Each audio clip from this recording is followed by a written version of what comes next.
Começar a gravação da Lei 9784, que fala sobre processo administrativo na administração pública federal. E vamos deixar isso aqui tudo registrado, bonitinho, mananá. O presidente da República faz saber que o Congresso Nacional decreta e eu sanciono a seguinte lei. Artigo 1º, disposições gerais, tá? Vamos falar aqui. Artigo 1º. Esta lei estabelece normas básicas sobre o processo administrativo no âmbito da administração federal direta e indireta, visando, em especial, a proteção dos direitos dos administrados e ao melhor cumprimento dos fins da administração. Parágrafo 1º. Os preceitos desta lei também se aplicam aos órgãos dos poderes legislativo e judiciário da União, quando no desempenho de função administrativa. Parágrafo 2º. Para os fins desta lei, consideram-se 1. Órgão, a unidade de atuação integrante da estrutura da administração direta e da estrutura da administração indireta. Entidade, a unidade de atuação dotada de personalidade jurídica. A autoridade, o servidor ou agente público dotado de poder de decisão. Artigo 2º. A administração pública obedecerá, dentre outros, os princípios da legalidade, finalidade, motivação, razoabilidade, proporcionalidade, moralidade, ampla defesa, contraditório, segurança jurídica, interesse público e eficiência. Aqui, para ficar mais fácil a memorização, tem aquele mnemônico que fala assim: será fácil promomor. Será fácil promomor. Será S de segurança jurídica, E de eficiência, Ra de razoabilidade. Será fácil. F de finalidade, A de ampla defesa, C de contraditório, I de interesse público e L de legalidade. Fácil. Promomo. Pro de proporcionalidade, mo de motivação e mo de moralidade. Será fácil pro momô. Assim eu memorizo os princípios explícitos da 9784. Existem outros, né? Princípios espalhados e tutupau. Parágrafo único. Aqui, acho que antes desse parágrafo único, é até bom eu deixar já registrado, né? Porque existem outros princípios na lei, e aí eu vou falar aqui os principais. Princípio do informalismo, princípio da instrumentalidade das formas, o princípio da oficialidade ou impulsão de ofício, o princípio da verdade material, o princípio da gratuidade. Esses são os principais. O do informalismo, ou formalismo moderado, ele vem falar que a gente tem que ter formas simples, suficientes para proporcionar um grau de certeza, de segurança, de respeito a direitos, que a gente tem que ter as formalidades essenciais, mas não precisa de rigor, né? Exceto se tiver previsto na lei, obviamente. Esse é o informalismo, ou formalismo moderado. Aí tem também o princípio da instrumentalidade das formas, que ele vem dizer que a forma é só um meio, né, para se chegar no resultado. O comparecimento supre a falta, se tiver falha na notificação. Aí tem o princípio da oficialidade ou impulsão de ofício, que diz que ele vem falar, né, do início do processo, como é que se inicia o processo, como é que se conduz a instrução, a revisão, né? Então, a oficialidade, você tem iniciativa própria. Você não precisa de provocação, isso é impulsão de ofício.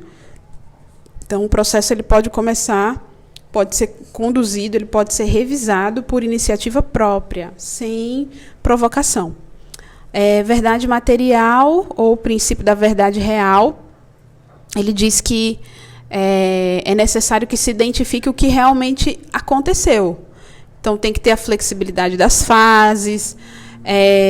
Aquele negócio da revelia, quando o réu é comunicado oficialmente do processo e aí ele não se defende. Então, ele não é uma confissão, é só uma revelia, é isso.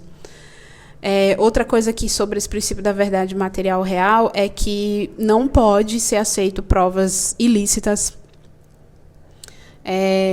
Aí, com relação ao princípio da gratuidade, é que não existem despesas processuais, exceto o que tiver previsto na lei. E esses são os principais princípios que não estão explícitos, né, mas estão na lei. Aí vamos continuar a leitura. Parágrafo único. Nos processos administrativos serão observados, entre outros, os critérios de 1. Atuação conforme a lei e o direito. Isso aqui é o princípio da legalidade.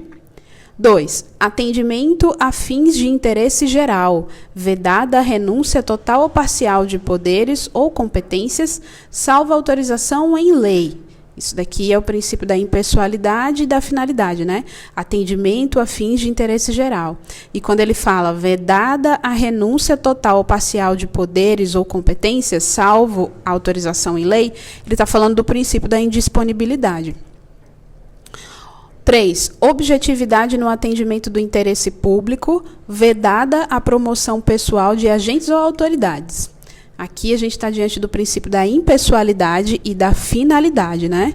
Tem que ter objetividade no atendimento do interesse público e você não tem que se promover, fazer promoção pessoal, né? Seja você agente ou autoridade, em cima do seu ato, né? Aí o 4.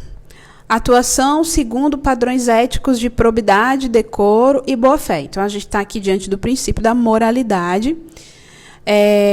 Então, é a atuação segundo padrões éticos de probidade.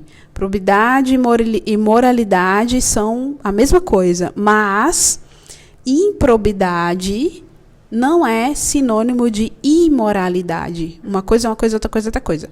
Mas probidade e moralidade, mesma ideia, só que a improbidade é uma coisa e a imoralidade é outra coisa, tá? 5. Divulgação oficial dos atos administrativos, ressalvadas as hipóteses de sigilo previstas na Constituição. Aqui é o princípio da publicidade, mas que não é absoluta. A gente está vendo aqui, ressalvadas hipóteses. Loucura, o áudio cortou aqui por conta do despertador, para beber água. Vou beber água. Então, eu estava falando do 5, né? Que a gente está lendo aqui que nos processos administrativos precisam ser observados alguns critérios, né? Entre eles, aí a gente estava falando que tem que ser observada a divulgação oficial dos atos administrativos, ressalvadas as hipóteses de sigilo previstas na Constituição, e eu disse que isso daqui é o princípio da publicidade, mas que não é absoluta, porque ele fala aqui, ressalvadas as hipóteses de sigilo previstas nesta Constituição. Então, existem exceções. A regra é divulgar, né? A regra é publicidade, mas não é absoluta. Aí o 6, adequação entre meios e fins, vedada a imposição de obrigações, restrições e sanções em medida superior àquelas estritamente necessárias ao atendimento do interesse público. Então, isso aqui, essa parte que ele fala, né, adequação entre meios e fins, isso aqui está ligado à ideia da razoabilidade e da proporcionalidade. 7, indicação dos pressupostos de fato e de direito que determinarem a decisão. Então, é o princípio da motivação. Tem que indicar os pressupostos de fato e de direito que determinaram a decisão. 8, observância das formalidades essenciais à garantia dos direitos dos administrados. Esse aqui é o princípio do formalismo e da segurança jurídica. Então, é observar, né, a formalidade, você tem que observar a formalidade, mas sem cometer excessos. Então, observância das formalidades essenciais à garantia dos direitos dos administrados. 9. A adoção de formas simples suficientes para propiciar adequado grau de certeza, segurança e respeito aos direitos dos administrados. Então, aqui é o princípio do formalismo e da segurança jurídica. 10. Garantia dos direitos à comunicação, a apresentação de alegações finais, a produção de provas e a interposição de recursos nos processos de que possam resultar sanções e nas situações de litígio. Isso daqui é o princípio do contraditório e da ampla defesa, né? Garantia dos direitos à comunicação, a apresentação de alegações finais, produção de provas, interposição de recursos, né? 11. proibição de cobrança de despesas processuais ressalvadas as previstas em lei. Então, aqui é a gratuidade, exceto quando previsto em lei. Você tem gratuidade. Mas quando a lei falar, aí, né, pode ser cobrado pode existir algum tipo de cobrança. 12. Impulsão de ofício do processo administrativo sem prejuízo da atuação dos interessados, que a gente viu que isso aqui é o princípio da oficialidade, né? O processo, ele não precisa ser, como é que se diz? Ele não precisa ser provocado. Você pode iniciar o processo por iniciativa própria, né? Então, ele fala aqui, impulsão de ofício do processo administrativo sem prejuízo da atuação dos interessados. 13. Interpretação da norma administrativa da forma que melhor garanta o atendimento do fim público a que se dirige, vedada a aplicação retroativa de nova interpretação. Então, aqui, interpretação da norma administrativa da forma que melhor garanta o atendimento do fim público a que se dirige, princípio da impessoalidade da finalidade, né? E ele termina dizendo, vedada a aplicação retroativa de nova interpretação, princípio da segurança jurídica e da confiança. Próximo áudio, a gente vai detalhar os direitos dos administrados.